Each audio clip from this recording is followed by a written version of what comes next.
Hello? Hello po. Good morning po, Papa Jack. Good morning. Sino Hello po, ka? good morning. Ako po pala si Mimi. Mimi. Yes po. Ilang taong ka na? 27 po. 27. At Cavite po. nasan ka ngayon, ma'am? Nandito po ako sa house po namin sa Cavite. Cavite. Saan sa Cavite, Yes. ma'am? Imus po. Sa Imus. Yes po. Diba? Ayun, di ba may mga endearment yung mga lugar, di ba? Caloocan, Kangkalu, di ba? Ang Opo. QC lang, pero KYUSI, QC. Di ba? Ang Parañaque, Parana Q. Tama?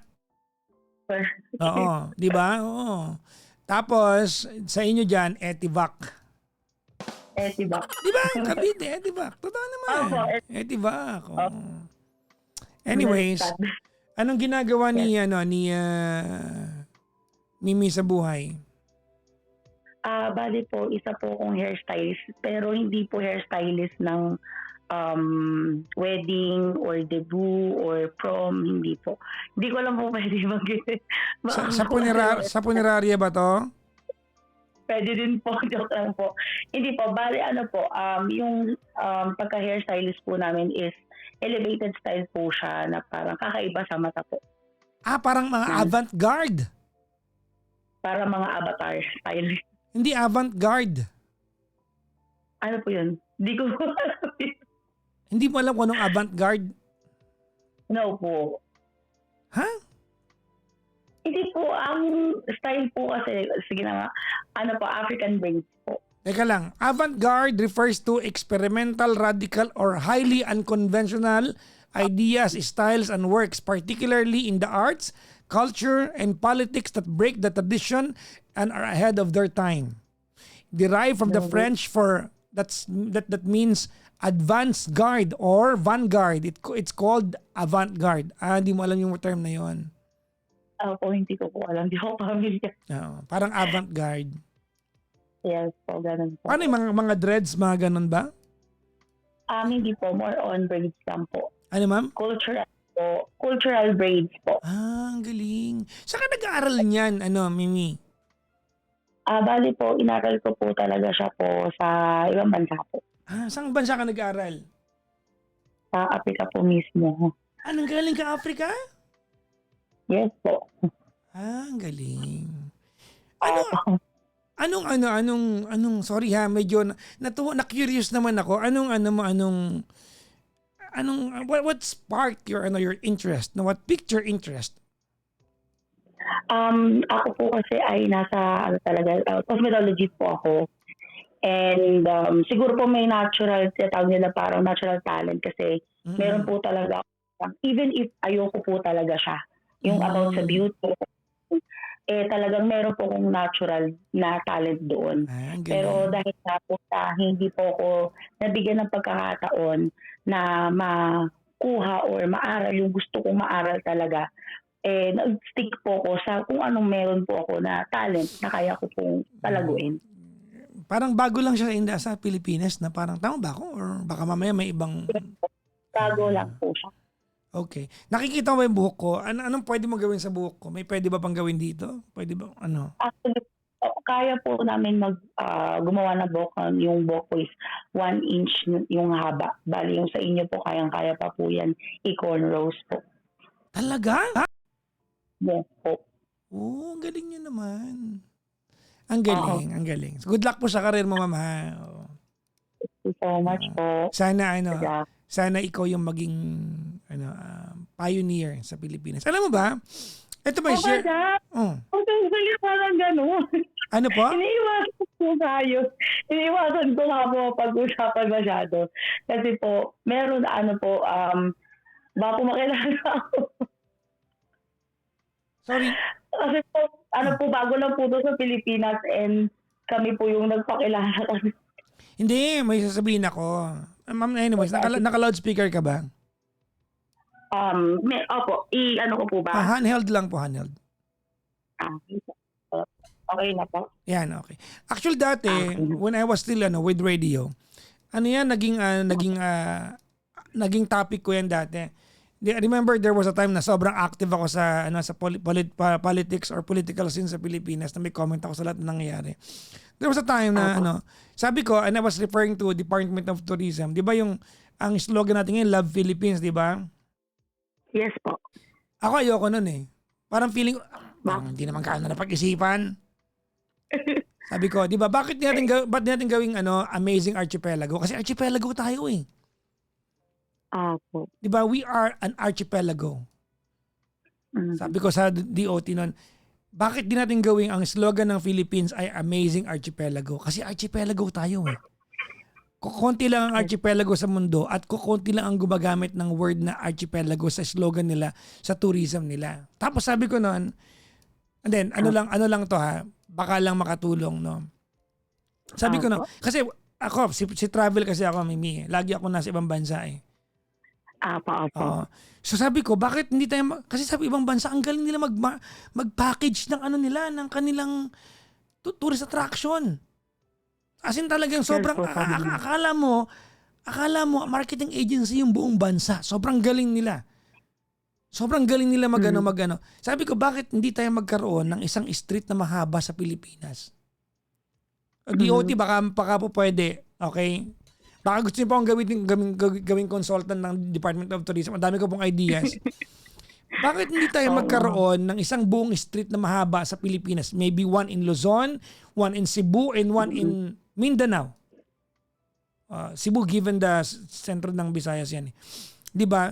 Na ang magiging marketing natin bilang bansa ay hindi kumpleto ang dalaw mo sa Pilipinas kung hindi ka nagpa-hairstyle sa lugar na to. Kasi ang galing ng mga Pinoy na hairstyle, saka ang mura natin.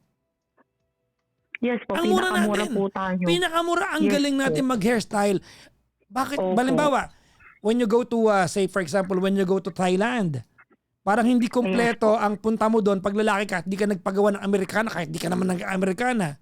Kasi na-market nila na maayos yun.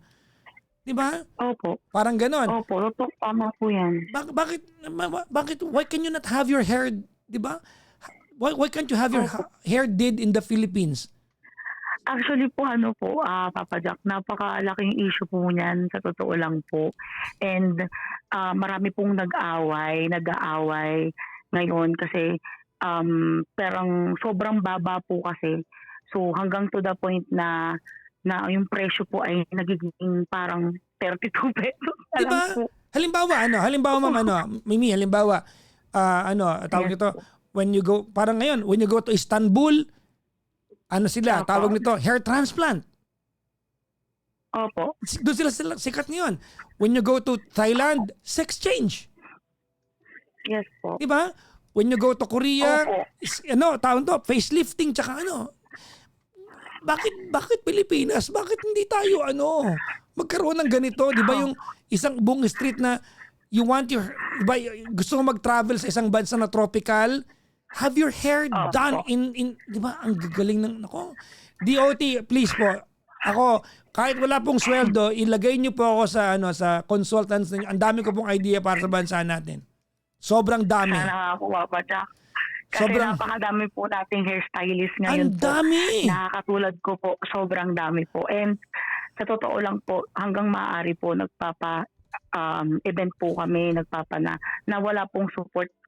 Parang gusto namin syempre po, ang government po sana ay makatulong man lang para masuportahan po ang mga artist natin. Kasi po, kung makikita nyo po yung pinaka-official na labanan po namin, makikita nyo po kung gaano po kaganda, sa creative po yung gawa nila. Kaya po lumaban. Diba? Halimbawa, ma'am, ako, when I go to other countries, alam mo bang, tinatry ko magpagupit sa bansa. Lagi yan. Pag umalas kami ni GK, sabihin niya sa akin, ba't ang haba ng buhok mo? Magpapagupit ako sa bansa para matry ko. Walang gagaling sa barberong Pinoy. Alam niyo ba yan? Walang gagaling sa barberong, wala nang mas gagaling pa sa hairstylist ng Pinas. Diba? Yes, Imagine mo na meron tayong isang buong street na mahaba na punong-puno ng salon, barbershop, para maging tourist attraction, para hindi kumpleto ang punta mo ng Pilipinas pag hindi ka nagpagupit dito. Opo. DOT, kunin niyo na po ako. Kahit walang sweldo. Kahit walang sweldo po. Pero kung may sweldo, mas okay naman, syempre. Awa naman po. Anyway, pasensya ka na, no? So, Sige, anyways, okay na po. bakit tayo magkausap? Apo. Actually po, Papa Jack, tungkol po to sa, hindi po love life, kung hindi tungkol sa family and business, parang medyo related. Medyo related, ewan po ko. Gusto ko lang pong humingi ng advice at mapaghihingan lang po ng sama ng loob. So, as of the moment po kasi kay Papa Jack, ako po ay actually, bago po ako magsimula, ako po ay, ang parents ko po is hiwalay po. Sorry po, nahirapan ako magsalita para sabihin yung ganung bagay. Masakit po kasi sa akin na anuhin po yun o parang iungkat. Pero yun po, ang parents ko po ay separated at ako po ay pinalaki ng lola at lolo ko. Tapos po sa pagpapalaki po Solong nila anak sa ka? akin, Solong short anak ka, po. ma'am? Dalawa po kami. Sa ano po talaga, isang parents lang po. Pero Yung parents kayong ko, since dalawa married ay, po sila, kayong dalawa nung kapatid mo ay parehong ay lumaki sa... pinamigay po sa magkaiba po yung lolo at kapatid po ng aking pong lolo yung nagpalaki po sa kanya. So naghiwalay kayo bilang magkapatid? Opo. Actually po parang ano lang, 5 bahay lang naman po pagitan. Pero po hindi po kami laging nakikita. Gawa po ng may sakitin po ang kapatid ko. Kaya hindi po kami, wala po kami masyadong bonding nung bata. Ngayon lang pong ano na po, matanda na po. Tapos ano po yun, nandito po ako sa mga lola at lola ko. Sila po ang nagpalaki po sa akin. Actually po, hindi rin po talaga madali. Kaya sabi ko nga, kahit po sa mga pinsan ko na wag niyong iiwan yung anak niyo basta-basta kasi di niyo alam kung ano yung nangyayari. Mahirap kasi yung nasa broken family ka.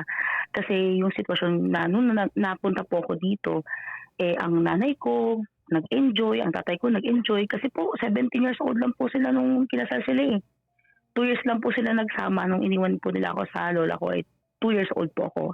So napakahirap lang po na naging sitwasyon po kasi po isa ko pong pinsan po, may isa pa pong pinsan din nila sa lola at lolo ko na papalakihin din po nila gawa ng separated din po yung parents pero yung mother po is nag-work po abroad. Okay. Ganun po. So syempre mas nakaka-support po siya kumpara sa parents ko na parang ina-enjoy kasi nila yung wala nilang buhay dahil nga maaga silang nakapag-asawa. So hindi rin po naging madali yung pagstay ko po dito gawa po ng ang lola ko po ay laging pinapaboran yung pinsan ko na lalaki. Hindi naman po kayo masasabi niyo po na Papa Jack na parang walang pera.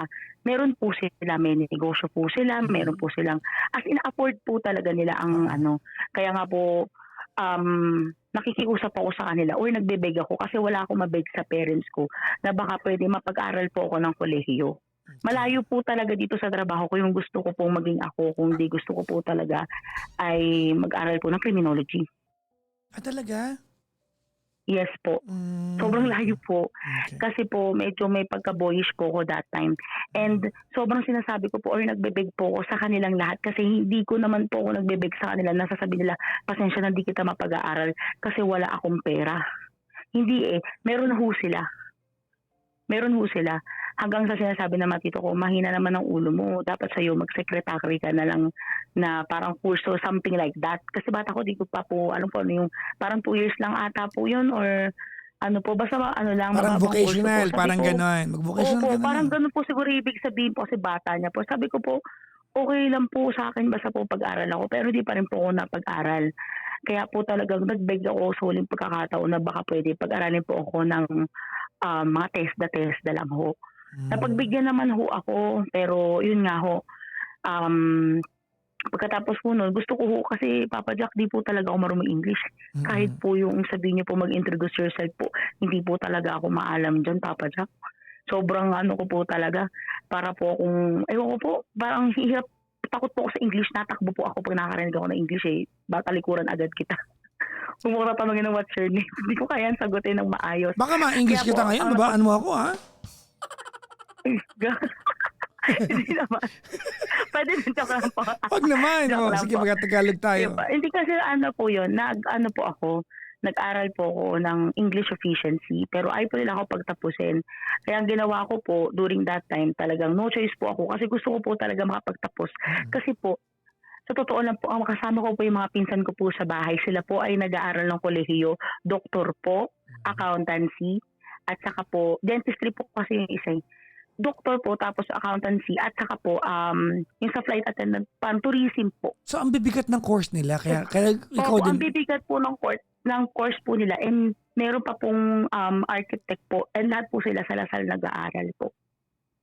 Oh, kaya So, makisabi niyo po na parang you were left di out. naman afford naman po. Yes po. Kaya po sabi ko, nagbibig ako, sabi ko ayoko ng ganito. Kanino ka nagbibeg? Natatanda ako na wala akong anak. Nagbibig po ako sa lahat ng pamilya ko, sa tito ko po, sa tita ko po, sa lola ko po, sa lolo ko po. Ang lolo ko po kasi, mahal naman po, kaso lang talaga, nauuna yung pagka-chick boy. Yung buhay binata na matanda na pero gusto niya pa din ganun yung ano. Pero nagbibig po ako sa kanila halos lahat ng malaman ko itong kamag-anak ko na dami nga nitong gamansyon ng bahay. Nagbibig po talaga ako sa kanila na pag-aralin po ko pero hindi po ako nabigyan ng pagkakataon. Kaya ayoko man po sa sarili ko. That time po, nakakilala po ako ng isang kaibigan po dito sa amin. Ay sabi niya, magbukas ka ng dating app, mag-chat ka po. Nag-chat po ako, pero for the serious relationship, hindi po yung iba't ibang lalaki. Nagkaroon po ako ng karelasyon na lalaki po na nasa ibang bansa. Never po kami nakita, pero sinuportahan niya po yung pag-aaral ko po. And during that time po, pinakita ko po sa kanila na kahit vocational po. Actually po, vocational course po, di ko, before po, na mga time na yun, gusto ko mag-graduate po na naka-black toga. Naka-black toga po. Parang mayroon pong ceremony. So, syempre, dahil nga po best in pronunciation po ako noon and then second to the parang second honor something like that po. Meron pa kasing karuktong nakalimutan ko na po. Ini-invite ko po yung parents ko po. During that time, parang yung mom ko po sinabihan pa ako na parang inuuna ko pa daw yung kaysa alagaan or bantayan yung kapatid ko sa kanya. May anak na rin siya noon. Kasi nagkaroon po siya ng bagong pamilya. Pero para po kasi sa akin, yung parang gusto ko lang ipakita na parang baka pwede nyo naman akong kasi yung kapatid ko naman po kabaliktaran ko po, wala po, gusto lang po niya mag-aral, papasok po siya kailangan, syempre po HRS po siya, HRS po yun may mga po sila yung parang nakakailangan nakapolo, nakaganito, nakaganyan, na may damit pong corporate kasi mag-aano po sila para mag-serve or practice or something like that sa school. Hindi niyo po yung papapasok ng ukay-ukay po yung suot niya na ganun. Teka lang muna, wait lang. Galing po na SM. Mimi, wait lang. Po.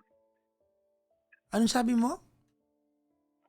Hindi po siya mapapapasok Hindi yun. po ng hindi po. Hindi yun. Ano po yun?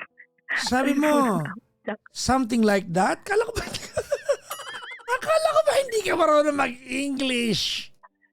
Marunong naman, nag-aral na nga po. Nakapag-ibang bansa na nga. I mean, during that time lang naman po. Okay, sige. So, yung kapatid ko po na yun is parang, syempre, nabigyan ng pagkakataong mag-aral. Pero talaga po, pasaway. Okay. Hindi po talaga tinapos kasi social po yung habol niya. And iba yung kasosyalan niya po eh.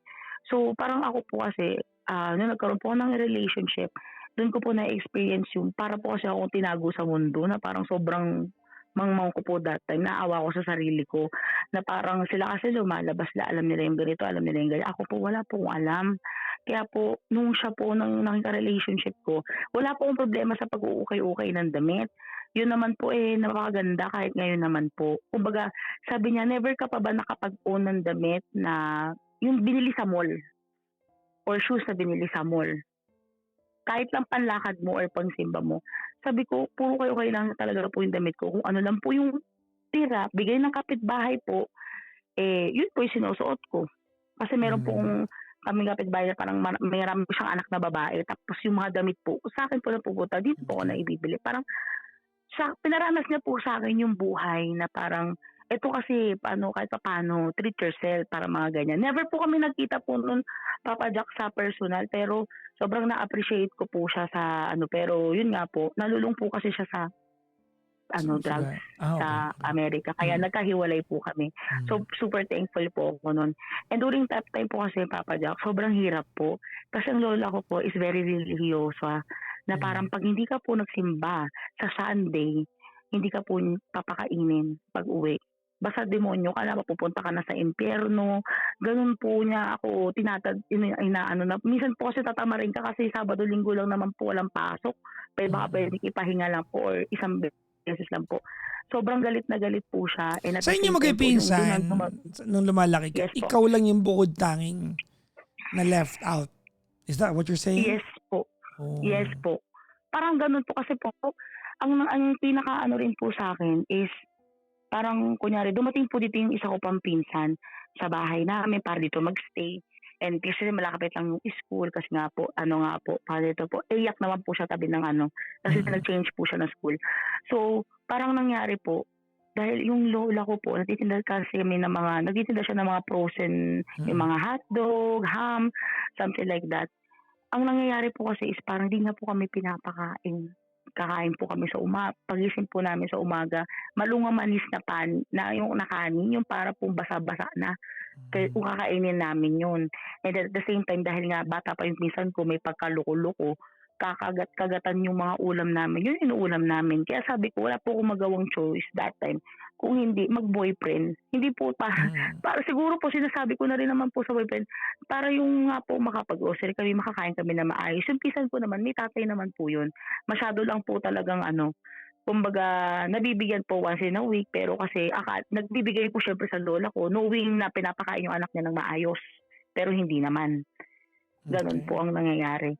So parang lumaki rin po ako sa point na parang umagang-umaga tsini-tsismis ka na wala kang kuwenta, yung mga magulang mo, yung galit sa magulang ko na meron po sila sa'kin po lahat kapag ano. Ngayon po hindi ko po na ano, para po maano, hindi ko po inatagalan, umalis po ako, in short. Okey.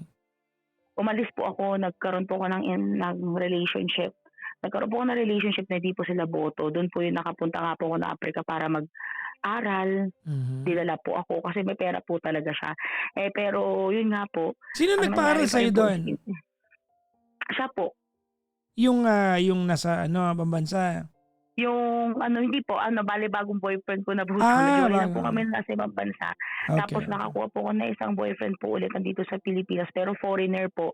Mm, Um, Inalis po ako sa bahay na kinondo po, nasa condo po ako and then hanggang sa nag-travel po kami. Nung nagpunta po kami dun dahil mahilig po talaga ako sa mga buhok-buhok, eh, pinag-aral niya po ako ng ano po, ito nga yung ginagawa ko po ngayon. Pinag-aral okey. nga po ako dun since mas mataas po kasi yung currency natin sa currency nila kaya ano po, talagang nag-aral din po ako. Okey. Afford Mm, naman po. Tapos after po nun pag-uwi po namin kasi 1 month lang naman po, ang training din naman po is 3 weeks lang. So 1 month lang kami stay pagbalik namin. Yung lalaki po is umalis po. Hindi ko po alam na inabutan na ng pandemic na siya po pala ay merong papakasalan sa bansa nila. Hindi ko napansin yun nandun ako. Kasi siyempre po di ko namang country yun kung lumalabas siya, sinabi niya na pupunta siya sa importanteng trabaho, eh hindi ko ho alam kung saan siya nagpupunta nun, mm, talaga po. So yun po, I respect naman po talaga yung personal space niya lalo na kapag sinabi niyang trabaho. Ang nangyari po nun is ito lang po, sumikap po ako na palaguin yung negosyo. Actually po, hindi mm, pa naman po yan kilala dito sa Pilipinas eh. Isa po ako sa mga una po. mhm, O sabi niyo nga po ng mga pioneer po. Gumawa po mm, ako ng grupo na nakilala po mm, talaga. Nakilala po siya para po ito ay yung ano niyo po, para po matulungan yung kapwa ko din. And gusto ko rin kasi pakita na parang let's do the right thing. Kasi sabi nila parang cultural ano, kasi parang it's a culture. Nagkakaroon po kasi ng issue na gano'n, eh, nag-aaway-away. mhm, mhm, Dahil culture daw po 'to ng mga black, wala po kaming karapatang gamitin or wala kaming karapatang, gawin. Parang ang mm, dami ko pong nakaaway dahil do'n maraming umaway sa'kin, nambash sa'kin na mga, mm, ano nga kalahi nga po nila dito na gumagawa rin po ng buhok na 'yun. Kaya lang sasagot ko lang sa kanila, titigil lang naman ako magganyan kapag tumigil din kayo magsuot ng wig na straight. hmm. Yun lang ang sinabi ko po sa kanila nun kaya medyo pumupa na yung sitwasyon or yung scenario po nung ano na yun. And then nagpatuloy po, naging maganda po ang takbo ng negosyo, umalis po ako sa bahay ng lola at lola ko. Hanggang pong one day, kinontak po ako ng lola ko sa birthday niya. Pumunta po ako sa bahay, nakiusap po sa akin, nag-plead po sa akin yung tita ko. Yung tita ko po kasi Caviteño po eh. Sobrang sakit po nila magsalita. Parang, wala kang kwenta, ganyan kasi pinaano ka na lang eh, ganyan, ganyan. Mga ganun po, basta masakit po. Mhm. So, sabi po sa akin ng lolat ko at ang tita ko, tumatanda na ang lola mo at lolo mo. Kailangan nila ng mga na mag-aalaga sa kanila or titingin. Ngayon, sabi niya, dahil ikaw naman bilang ikay single, dapat dito ka na sa bahay. Muna, pakiusap lang. Hanggang, ang sabi ng lola kong term niya, hanggang sa mawala sila ng lolo ko. Okay. Siyempre po ako bilang may utang na loob ako dahil nung mga panahon na bata po ako sobrang sakitin ko po. Kahit pa paano naman ipinagamot po nila ako nung ako'y nag-50-50 sa ospital. Kasi ang nangyari po nun is nagsobra po ako sa UTI, dinala po ako sa isang ospital, tas mali po yung pinainom sa aking gamot. So, yung isa ko pong bato ay nag-stop po siya sa pang-function. Tas nag 50-50 na po ako nun. So, sila po yung nagsalba sa akin in short. Kasi naglabas sila ng pera po talaga. Tapos po, syempre, sa araw-araw na pagtira ko dito, sinusumbat nila yung palagi. Kung di dahil sa akin, patay ka na. Kung di dahil sa akin, wala ka na. Ganito, ganyan.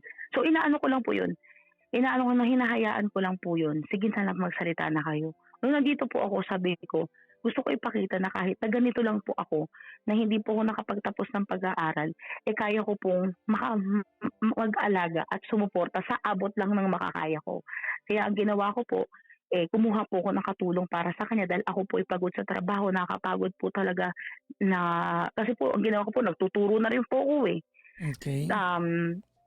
Yung kamay ko po lagi na naninigas na yan kasi pag po kasi kasalanan ko rin naman po, hindi po ako maalaga sa katawan ko na pagkatapos kung mag-ano ng ilang oras, 8 oras, basain ko ba naman yung kamay ko ng malamig. So, ganun po, yung hindi kinakaya ng katawan ko, medyo mahina rin po resistensya ko po. Kaya po, kumuha po ako ng katulong para sa kanya. Sabi ko rin po, ang kuryente po namin ay 10,000. Sabi ko po, sige, ang i-share na lang sa lahat ng bills 2,000 kasi dalawa sila ng pinsan ko po ay isang doktor na ho. So Okay. sabi ko ho, 2,000 lang ho ang i-share nyo sa isang buwan, ako lahat. Hanggang sa nagulat po ako sa bill, nagiging 15K na ho siya. Tapos ho ang tubig nagiging 2,000 na. Pero hindi po ako, sabi ko sige lang, kung ano, sige lang, gumamit na kayo ng gumamit hanggang sa nakikishare po ako. Nung kumuha po ako ng katulong, ngayon po pangalawang kuha ko na ho ng katulong, sobrang dinadaing po ang lola ko.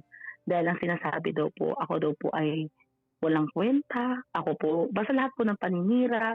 Sabi ko nga po, ano ba naman, ako kundi dahil sa akin, wala siyang katulong, saka yung katulong ho, ano siya, nahahabag siya. Bakit po? Kasi alam ng katulong na ako ang nagpapasahod po sa kanya. Alam ho ng katulong na ginagawa ko yung best ko kaysa sa isa dito na kasama ko sa bahay na isang ganap na doktor na malaki na ho ang kinikita. Mas nasusustentuhan ko pa po yung bahay na to kaysa nasusustentuhan niya. Though hindi naman po namin obligasyon, pero siya po kasi binuhos ng lola ko sa kanya, yung buong buhay ng lola ko, lahat ng income ng lola ko, lahat sa kanya. Ngayon ho, hindi ho ako nagsiselo sa kanya. Mahal ko po ang aking pinsan po. Pero po ang pinupunto ko lang po talaga is, pero sumobra po yung kasi parang nagkaroon, ang feeling ko lang po, kasi di pa ako doktor, hindi wala akong karapatan mag-diagnose ng tao. Para po kasi siyang parang may pa-Alzheimer na po yung attitude niya.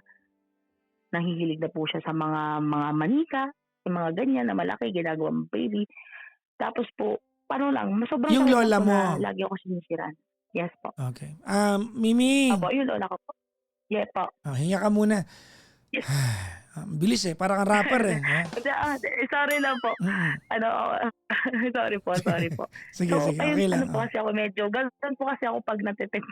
Mm-mm. Natitense. Kami nga So, ayun natitense eh. po. Okay, sige lang, kaya lang. Go, go. So, yung mga anak po ng lola at lolo ko, sobrang matitiyahin ko po. Sobrang sama po talaga ng ugali nila sa akin. Yung isa ko pong tita is social po siya. Siya po talaga yung matatawag yun na sobrang social. Na kapag nakita niyo po siya, sabihin niya, parang ano siya, parang, ganyan, ayun ba yan? Parang ginagawa niya po akong, basta tuwing nakikita niya ako, meron siyang pang-aalipusta na Mm. para sabihin niya, "Ano ba yung trabaho mo? Nakakabuhay ba yan?" Tapos minsan makikita niya noodles, sasabihin niya, "Ano yung ulam mo, noodles? Cup noodle?" Kasi po sagot ko po yung pagkain ko po dito, eh. So, kung ano lang po yung kaya ko pong ibili sa sarili ko, yun lang po yung ginagawa ko po. Tapos Mm. yung tito ko naman po, nagagalit po siya sa'kin lagi. Na parang sinasabi kasi sa ano po 'yan, eh, alam ko naman po dahil sa pagkakamali ng magulang ko kasi personally wala naman po akong ginawa sa kanilang masama. And yung tatay ko naman po, bakit naman po hindi po magpakatatay. Ang tatay ko po is nag nag-aasawa po kaliwa't kanan, harap likod. Hanggang ngayon po dito sa lugar namin nagkaroon po siya ng karelasyon taga dito po sa lugar namin. Mm. Parang binata lang po siya, wala po siyang pakialam, meron po siyang 12 anak, 5 po dun panganay. Mm. So, lahat po yung sinasabi niya po sa amin na parang ang ginawa po sa tatay ko, sinacrifice niya po yung mga business na binigay sa kanya ng lola ko para makasama po yung babae na bago po dito. Iniwan niya po yung business niya Okay. sa pangalawang pamilya niya na may 5 siyang anak. So, ang ginawa niya po is umuasa siya ngayon sa tita ko na nasa ibang bansa. Mm. Ngayon po, halos lahat po ng ginagawa ng tita ko parang sinisiraan niya po ako kasi 'pag nakikita ng tita ko na parang, "Kailangan mo ba ng tulong?" Yun nga lang po, ayoko magtatanggap ng tulong. Mm. Dahil talagang ipupukpok sa ulo mo, yung sumbat sa araw-araw. Tapos Mm. yung tatay ko po ay parang ang nangyari po, yung kabit niya po ngayon, siyempre kami po tunay na anak, nagpatayo po ng paupahan, nag-resign Mm. sa trabaho, nagpatayo ng paupahan mismo kung saan po dapat sa lupa po mismo namin ng kapatid ko na ibinigay sa amin ng lolo ko na parang wala siyang respeto pero ayoko na lang po ng gulo. Mm. Kasi po iba po yung nangyayari, eh, iba po kasi yung issue ng pamilya na parang iba po ang ugali nila. Sobrang nagpapakumbaba ako, never ko po sinagot yung tatay ko kahit gaano po siya kawalang never po ko sabi, "Wala kang kwenta ka magaling, di mo kami susustentuhan," ganito, ganyan. Hanggang sa yung simbahan po ng lola ko na sinisimbahan niya po, dun po nagsisimba yung buong pamilya po nung bago ng tatay ko. So parang nangyari po, 'pag sinasamahan ko yung lola ko para magsimba dati, parang ako pa po yung anak sa labas kasi pinag-uusapan nila ako sa loob mismo ng simbahan. Okay. Parang ilang na ilang ho ako halos isuksok ko yung ulo ko sa ilalim ng upuan. Ang mother ko naman po masyado rin pong nagkasakit na rin po kasi ang mother ko Mm. ngayon and ayoko na rin po siyang parang sobrang anhin. Ano lang po ako, sobrang patong-patong, lagi kang araw-araw kang nilalait, araw-araw kang hindi ka na-a-appreciate sa ginagawa mo. Mm. Hanggang sa tumodo po ako, Papa Jack, eto na po. Kaya po pumasok na sa negosyo. Nag-invest po ako sa isang tao Mhm. ng lahat ng ipon ko po. Dahil gusto ko po, masuportahan nga po 'tong lola ko na dapat pagkakamali ko na dapat yung sarili ko po yung inuuna ko. Dahil nga po hindi siya unsatisfied siya sa lahat ng ginagawa ko. Mhm. Kahit na ako yung nag-aalaga sa kanya sa ospital, ako lahat na nag-aasikaso. Yung parang pabibilhin ka ng gamot, binigay mo na yung resibo, hahanapin pa sa'yo yung sukli para bang di nagbabasa ng resibo, parang mga gano'n po. Ginagawa po nila akong parang mangmang, walang kuwenta, walang ganito. Tapos po nung ano pa nga nakaraan po na masyado na sila sa'king pangalan po nito, masyado na po silang nagde-demand pa.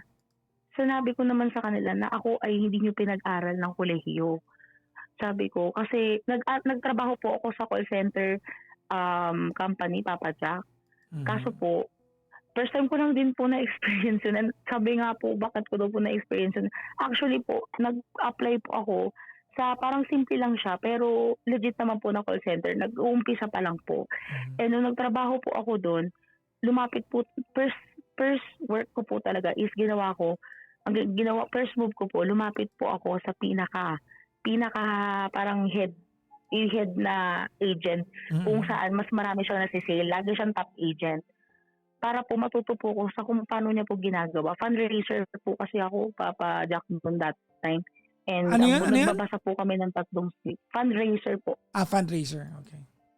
Opo. So nagbabasa po kami ng 3 page ng script na may story. Mm. So gusto ko po malaman po kung paano po yung technique po niya.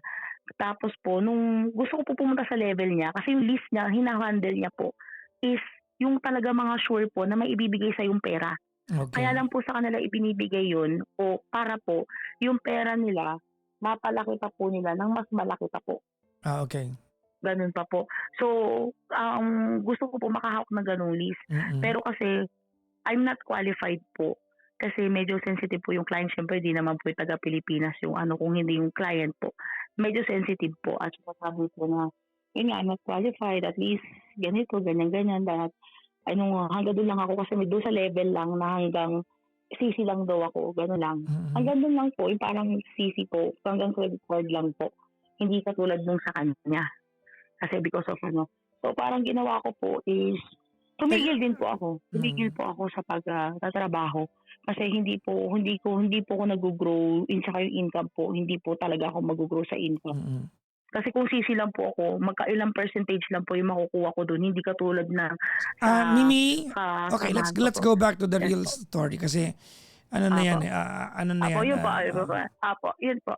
So, ayun nga po, nangyari po is dahil nga po pinaghahanapan nila ako, Papa Jack, ng sobra, is nakapag-invest po ako sa isa ko pong kaibigan. Actually po, for event po siya. Sa Ano? mga event po. Okay. Event po. Yung Okay. mga nagpapa-event po. So, syempre po, bago po mag-event, kailangan mo na mag-invest para sa ganito, ganyan. Tapos saka makukuha yung pera. Pagkatapos na po ng event. Kasi nandun na nagbayad yung merchant, yung ano po, everything ganyan po. Ngayon po, maayos naman po yung first 8 months namin po na transaction po. Pero po, itong huling-huli, kailangan po kasi pinaghanapan po ko ng pamilya ko ng sobrang, siguro mali ko rin po yun eh. Okay. Ginawa ko po, sinugal ko po yung pera ko. Dahil nga kulang yung pera ko, lahat po ng ipon ko po. Tapos, nandamay pa ako ng tao. Isang tao lang naman po. Na isa sa mga nakakilala ko po sa sa trabaho ko po. Ngayon po, ang nangyari po, naloko po ako. In short, naloko po ako. Ngayon po, Okay. naloko po ako, masama po itong verbal. Buti na lang po yung ibang pera po ay napadala po through through GCash, sorry po, sa hindi po ba pwedeng sabihin. I mean, napadala po sa kanya with receipt po. At least po, mayroong proof. Tapos po, ang nangyari po yun ay, syempre po, may proseso po. Kailangan po imbestigahan. Sorry, ano yan, Iba ma'am? po kung nabaliw. Wait lang po, ma'am. Mimi, wait. Nawawala-wala ka po. Sinusubo mo yung telepono? Ay, hindi po. Ayan, okay. Ano yan? Sorry po. Sa phone. Bali po, ilang buwan na rin po akong hindi okay ngayon. How much did you invest? Kasi nga po, palong almost, 600. Yun na po yung lahat ng pera ko po. Lahat na po yun. Parang from 2020 pa po na ipon ko. Tagal. Tapos, binigay ko po yun lahat. Tapos, nandamay pa ako. Kasi nga, wala naman po ako naging problema po eh. Tapos, ngayon po, hindi ko na po, may proseso po ang pagbawi. Ngayon yung tao po na naagrabyado or na ko doon, kailangan ko po ibalik yung pera. Magkano in-invest ng niyaya mo? Niyaya ko po almost 100 po eh. Pero po, nabawasan ko na po siya. So, ikaw nagbabayad? Iba sa kanya. Opo. Kasi po, parang nangyayari ngayon, parang 20 na lang po ang kulang ko. 21 po or 20. Okay. Something like that na lang po. So parang syempre po, hindi ko na kaya kasi zero na po talaga ako. Kasi super zero na po talaga ako ngayon. And doon na po dumating sa point na parang may banta na po na syempre natatakot na po ako. Nag-try ako mag-reach out, Papa Jack, sa family ko to help me out, to at least to borrow. Nagbeg po ulit ako. Pero sabi nga nila sa akin, bahala ka sa buhay mo. Choice mo naman yan. Kung ano ginagawa natin sa buhay, choice natin yan. Wala rin pa rin pong nag-help. Kahit sa negosyo ko po, Papa Jack, ako lang po din yun. Magsimula lang po ako sa 500 pesos na po. Ang hirap lang po kasi pag walang support. Sabi ko, hiram po na ibabalik ko rin. Kasi halos lahat na ibenta ko na po eh. Para mabalik ko. I mean, kung ano man po yung napundar ko dito sa kwarto ko, lahat po yan na ibenta ko, pati aircon ko po. Pero yun nga lang po talaga. Sobrang parang siguro po sa sobrang masado po kasi mapanghangad na mapatunayan po sa kanila. Yan po tuloy. Ako, Mhm. Hello? Papa Jack, narinig niyo po ako. Ayan, napuputol ka. Ano Hello? yan? Opo. Sabi ko po, sa sobrang paghahangad lang po na mapatunayan yung sarili ko sa kanila na worth it din po ako, eh, ito po yung nangyari sa akin ngayon. Sa totoo lang po. Kaya po sabi ko nga po nung nag-message po ako sa inyo, Papa Jack, na sobrang need ko lang po ng advice. Kasi parang nilagyan ako ng tantaning nila na tulad nito, hanggang today lang talaga. Kaya wala akong tulog, daw ako makatulog kasi sabi ko, lahat ng pakiusap ginawa ko. Ang hirap. Sobrang hirap.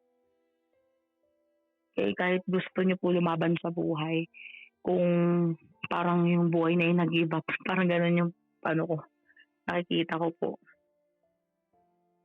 sa sitwasyon ko ngayon. Parang ang hirap lang po. Hello po? Yeah, I'm here. Yes po.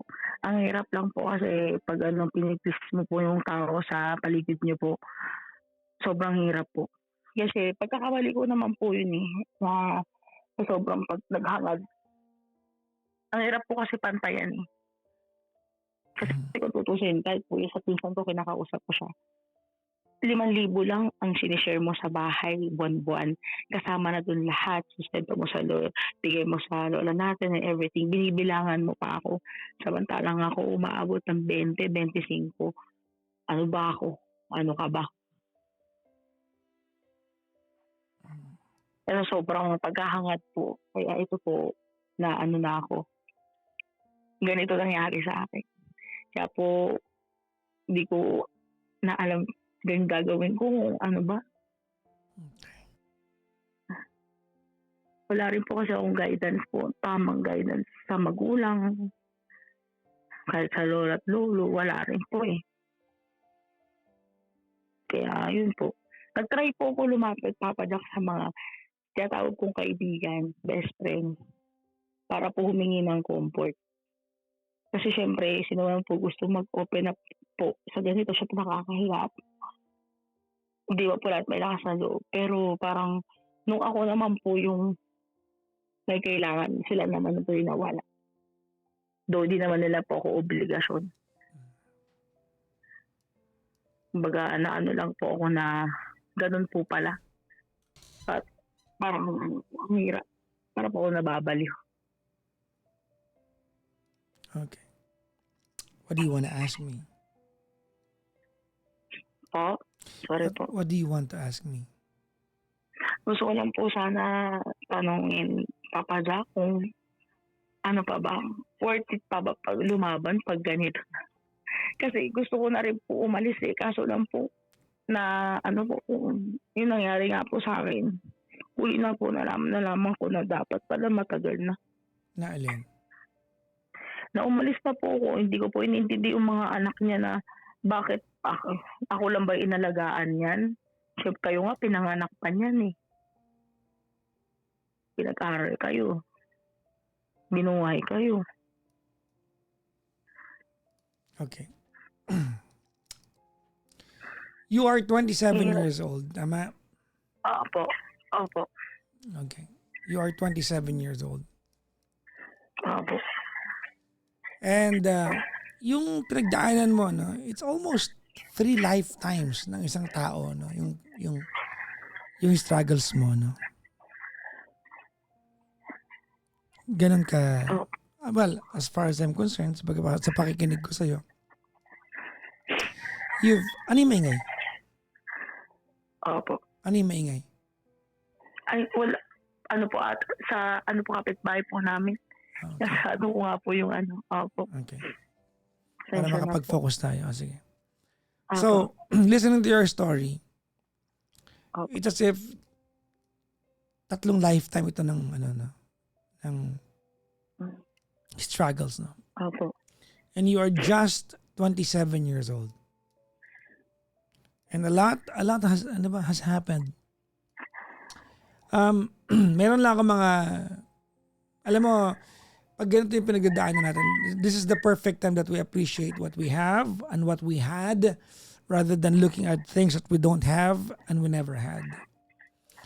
Sabi mo nga, di ba, parang kakasabi mo lang, no, na may mga taong bigla ka na lang hindi kinausap dahil nangangailangan ka, magpapa-comfort ka lang, biglang naglaho. Tama? Opo. Well, as much as I can, alam mo Mimi, as much as I want to agree na medyo tama ka siguro, may mga kaibigan kang iniwang ka doon nangangailangan ka. But in the same breath, di ba't nakatagpo ka rin naman ng mga taong mabubuti at pinag-aral ka? That's why kahit pa paano nakaraos ka. So hindi ganun kamalas yung part na kung saan nagkaroon ka ng mga tao sa paligid mo. Balanse lang, no? Opo. I'm just telling you this, hindi para i-invalidate yung pinagdadaanan mo. Because gusto ko lang ma-appreciate mo din na it wasn't so bad at all. Nalulungkot ako, Mimi, dahil yung idea that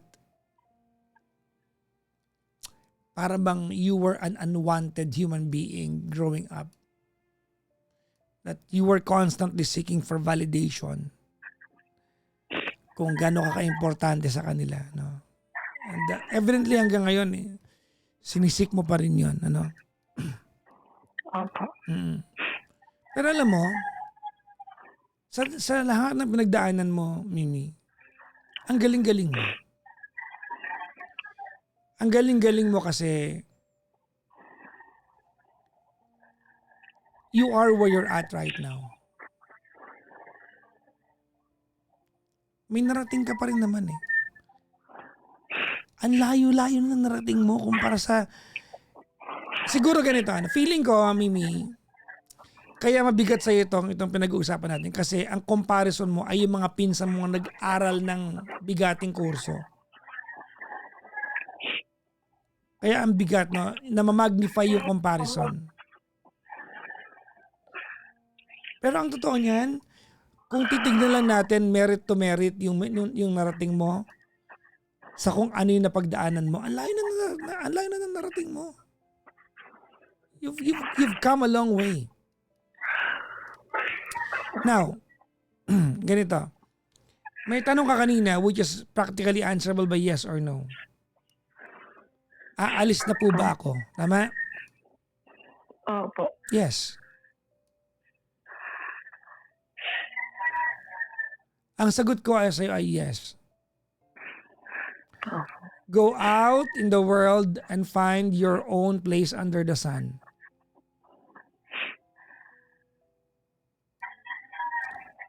I'm sure magpapadala ka pa rin naman kahit minimal na lang. Pero yung mga anak ng lola mo, yung mga pinsan mo doon, may choice kasi sila dahil nandiyan ka. Because it's easy to put yung burden at saka yung responsibility sa'yo. Kasi nga, absorbent ka naman sa part na yon.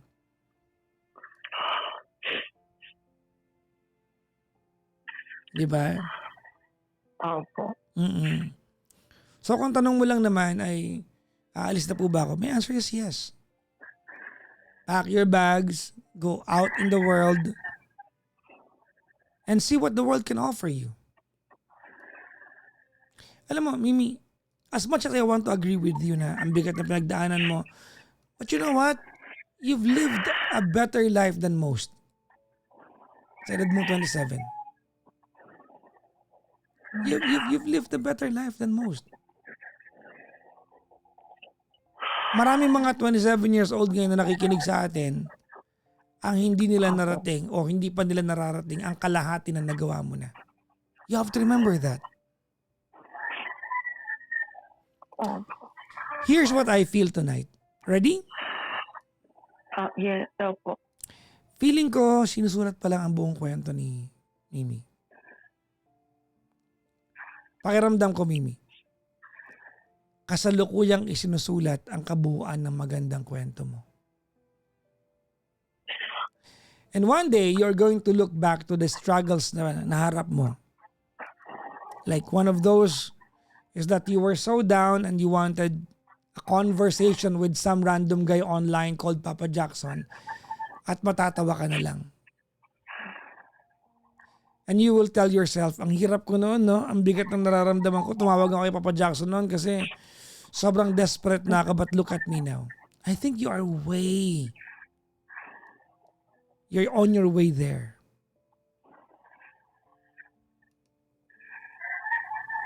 I think you are on your way there. Opo. Alam mo ganito. Sa mga kinuwento mo sa akin ngayong gabi, Mimi, I do not doubt, di ba, na malalampasan mo ito. At hindi rin ako naniniwala na araw-araw kang ganito ka-down. May mga gabi lang talaga. May mga oras lang na feeling mo the world is closing in on you. But it's not this way every day. Tama, mali? Tama po. There are happy days. Opo. Kasi po, napag-aralan ko na parang pag noong mga panahon na yung hanapin ko yung magpapasaya po sa akin kung ano yung mga dapat ginagawa ko. Usually, ganun po. Can I tell you Kaya lang something? naman po Go ahead. magkakaroon ng issue kapag po, kunyari po, parang kasing nangyayari po kasi sa akin, Papa Jack, parang titripan po ako ng pamilya ko po. Kasi minsan may mga issue na parang out of this world, parang minsan po, pagpibintangan ka po, magnanakaw po. Tapos po, ang dami ho nagsasabi sa akin na mga anak po ng lolo ko sa labas po. Open po kasi siya dito sa bahay. Nagsabi po sa akin na parang sorry Mimi ha, may sasabihin ako sa'yo. Sabi ko, ano yun? Kasi may ginawa yung lola mo. Nung kinuha mo yung wallet niya, maraming senaryo po, pero ito po isa sa mga senaryo na kinuha mo daw yung wallet kasi ba pinaabot niya sa'yo, tapos nawawalan daw siya ng 1,000. Nagbubunga siya sa simbahan kasi magbibigay ng tithe and offering. Tapos, pag uwi sa bahay, nung binukulat niya yung Bible niya, nakita niya doon yung 1K na hinahanap niya. Tapos parang wala lang, parang nagulat lang daw siya na gano'n daw yung attitude. And then at the same time po, kapag po yung sinumbong sa tito ko, ang gagawin po ng tito ko, pangangalandakan po. Kasi po, minsan na-appreciate po ako ng mga kapatid ng lolo ko na pag nakita po nila yung talent na meron po ako. Kasi bukod po sa ganoon po, syempre po, hindi lang naman po doon naggawa din ako ng costume, nalaban po ako, nanalo po ako sa mga contest o kaya yung mga costume making. Parang ginagawa po nila is para lang maangat yung anak niya. Sasabihan niya ako na, alam niyo po, yung binigyan po nila ako ng pangalan na, alam niyo po, Papa Jack, mas pipiliin ko po na mabaon po ako sa utang kaysa po magnaaw po ako. Hindi ko po yun gagawin. Mimi, Never po. Mimi, pwede bang sumali ako sa kwento mo? Sige po. Sorry, naiyak po. It's okay. Completely understandable. This is completely baseless, but I'm going to tell you something. Ready? Opo. Okay. Opo, ready. Gano'ng katagal na ba ako sa industriya? 2 decades and a half. Tagal na ako. No? And one thing that I pride myself with, alam mo kung ano? Ano po? My sense of discernment. My sense of discernment. Ang dami ko na-discover na DJ na hinahangaan ninyo. I have that hunch in my heart, no? I have that hunch in my heart, no? And I don't know, for some reason, no? Opo. Nai-excite ako para sa'yo. I think one day you'll make it so big and you're going to tell your story. At etong pinagdadaanan mo sa buhay mo ngayon will just become a footnote kung paano mo ikukwento yung pinagdaanan mo at nalampasan mo siya with flying colors. Yes.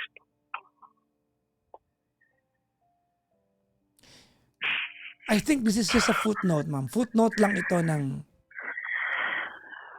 kwento mo. Kasi, ganito ano, do I doubt? Opo. Do I doubt na malalampasan mo ito? No. Hindi mo kailangan ng payo ko how you are going to survive this.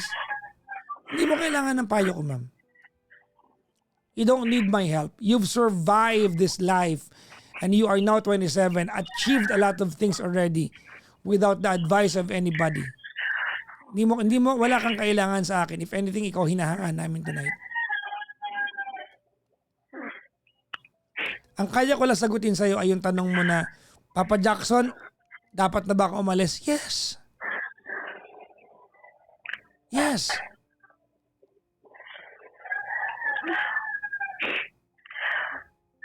Umalis ka na. Opo. Go and find your niche and chase your own shadow under your own sign that shines so bright. It's time to own the life that you have. I'm sure in the process, Mimi, makakarinig ka na maraming masakit na salita. Opo. But you know what? Ready? Yes po. Ready po. Ano pa bang bago? May point po. Kung umalis ka at makarinig ka na maraming masakit na salita, ano pa bang bago? Opo. Kasi Papa Jack hindi ko kasi, kasi ako, masyado akong umaasa. Parang, na parang mababago. Kasi mahal ko sila. Parang kasi ako parang sabi ko nga, nung kabaliktaran, sabi ko sa sarili ko na, nung bata pa po ako, na pinagdadamutan ako, naranasan kong pagdamutan ako, kaya sabi ko, hindi ako magdadamot. Ngayon, sabi ko, yung mga naranasan ko, ayoko yun. Gusto ko umasa na balang araw mababago sila, na mababago po yung pag-uugali nila. Siyempre, mahal ko po sila kasi sila lang po yung pamilya ko. Ayoko po magrebelde, ayoko po kasi pinipilit ko nga po na makita nila na ito yung effort ko, ma-appreciate nyo. Mali pala po yun. Sobrang mali po yun. Hanggang ngayon po, parang wala po akong dala. Talagang tumira pa ulit po ako dito. No, Mimi, hindi kita tuturuan na magtanim ng sama ng loob sa kanila. You are not going to hear that from me. I know that there's a big hole in your heart that wants that validation from them. One day, when things are better, when it will be your choice whether to accept that validation, that will happen. In your own terms.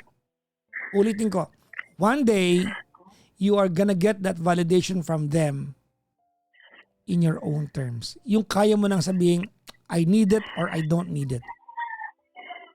Opo. But for now, alam mo ganito, Mimi, for now, I think you are at that point ng buhay mo that there are things you should be doing now that you cannot do when you're 30, when you're 35. Opo. Diba? This is your prime in achieving all those dreams that makes you sleepless at night. I'm sorry kung oxymoron yun, ha? Dreams when you're sleepless, no?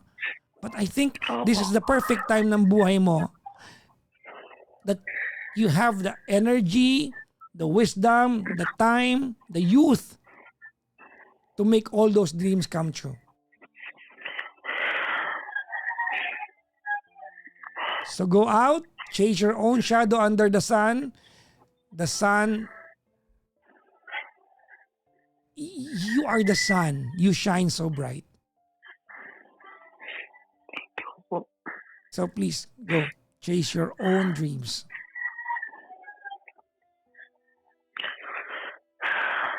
Thank you po, Papa Jack. Sadyang lang po talaga. Kumbaga, minsan talaga darating ka sa punto na ganito, yung mapifeel, yung ganito nararamdaman ko po pag sobra na. Gusto ko lang po yung marinig ko lang po sa iba o marinig ko po sa isang tao na yun na, tama na umalis po ako. Pero syempre po, more than that pa po yung narinig ko sa inyo. Thank you so much po. Never ko pong narinig na may nag-appreciate po. Except sa client ko, sa gawa ko po. O sa ginagawa ko or tinatry kong gawin sa buhay ko. Thank Mimi, you po. Yes po. pwede ba akong humingi ng malaking pabor? Ano po yun? When you make it big, pwede bang kontakin mo ako? Siyempre naman po. At ikwento mo I might not remember this night. Yes po. And remind me that once upon a time we had this conversation and please tell me that things are better. Kahit ilibre mo lang ang isang Yes, kape balang araw. I'll be so Sige excited. po. Thank you po. I will be so excited to share Thank you that so coffee much with po. you. I am not big with prayers. I cannot say I'm going to pray for you. But right now there are like 3,600 people rooting for you. We all believe you can make it so big that we might not know tonight kung sino ka, but one day we are going to know your name. Yes. Thank you so much po, Papa Jack. Thank you po talaga. Good luck, ma'am. Opo. Maraming salamat po, Papa Jack. Thank you po talaga. Bukod po sa nakausap po ngayong gabi, at ngayong umaga po ay talagang matagal na po akong nakikinig sa inyo. Bata pa ako sa radyo pa. Di ba? Binastos ako bigla. Ang ganda ng usap namin, no? Bigla. Hindi mo? Bata pa po ako nakikinig po talaga ako sa inyo. Thank you very As in, much. Super po talaga. Hindi ko lang po alam yung stasyon nyo, kaya nagpapatulong po ako sa yung kaibigan ko po na ilagay po kay Papa Jack yung radyo. Ingat ka lagi, mama. Salamat po. Maraming salamat po. God bless po. And Bye-bye hello sa lahat po nanonood. Thank you po. Bye-bye. God bless po, Papa Jack. Thank you.